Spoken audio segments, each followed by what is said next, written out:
വീടുന്ന ഒറ്റിക്കൊടുക്കപ്പെട്ട് സോമനസാലെ പീഡകൾ സഹിച്ചപ്പോൾ അപ്പമെടുത്ത് കൃതജ്ഞത പ്രകാശിപ്പിച്ച്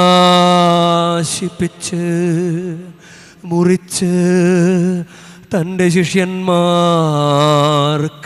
കൊടുത്തുകൊണ്ട് അരുൾ ചെയ്തു.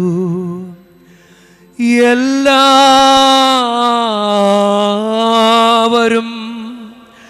ഇതിൽ നിന്ന് വാങ്ങി ഭക്ഷിക്കുവിൻ. എന്തെന്നാൽ ഇത് നിങ്ങൾക്കു വേണ്ടി അർപ്പിക്കാനിരിക്കുന്ന എൻ്റെ ശരീരമാകുന്നു.